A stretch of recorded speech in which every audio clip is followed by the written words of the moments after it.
Term life or whole life? Which one is best for you?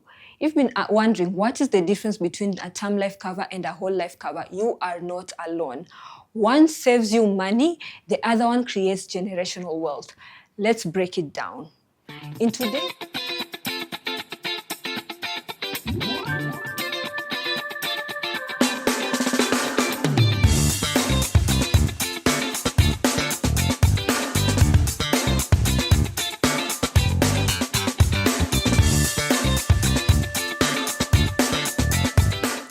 What is term life insurance? This is life insurance that pays out within a specific and finite period of time. That means it pays out in the case of a death, disability, or critical illness, depending on the time period that you've picked. It could be 10 years, 20 years, 30 years, depending on your goal. Characteristics of this policy are: number one, it's extremely affordable. It's actually the most affordable of all the life covers. Number two, when the term is over, then the cover is over. And thirdly, it is best for temporary needs. That means it's good when you're covering something that has a beginning and an end, like mortgage or even a loan. An example: Anne is a 30-year-old with young children and a 20-year mortgage that is worth 10 million shillings. That means that in the case she was to die, get a critical illness or disability, she will leave her children exposed. So what can Anne do? She can get a term life cover for 20 years because a mortgage has an actual beginning and an end.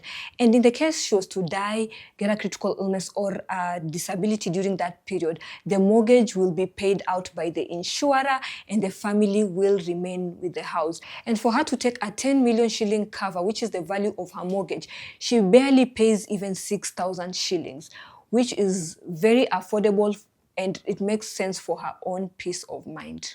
What is a whole life cover? This is a permanent life cover. That means it lasts for the rest of your life. This cover pays out in the case of a death, critical illness, or even a disability. These are the key characteristics of a whole life cover. Firstly, it has higher premiums than the term life cover. Secondly, guaranteed payout because, everybody is gonna die one day, right? And thirdly, it is really good for inheritance and wealth transfer planning. Let's continue with Anne's story. Remember, she has 2 young children, and at this point, she also wants to leave an inheritance for her kids and to make sure whenever she passes away, there's going to be a smooth transition of cash. So she can actually take a whole life cover, and it is going to be paid out whenever she passes away. So that means even if she was to pass at 50, at 80, or at 90, this is a guaranteed payout.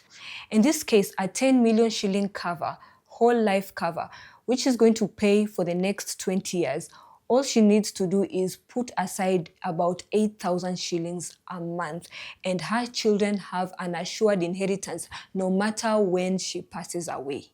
The difference between term life and whole life is an equivalent of the difference between renting a house and owning a house. Renting is temporary and so much cheaper compared to owning a house, which is a more permanent deal and it's a bit more expensive.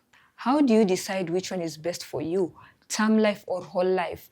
So when you're thinking of something that is more affordable and maybe your goal has an end date, for example, like this situation, a mortgage, or even you taking out a loan and it's a 5-year loan, there's an actual beginning and an end, you can opt for term life insurance.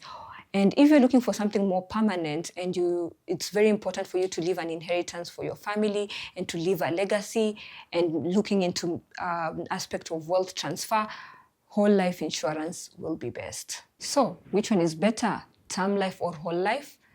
There is no one size fits all.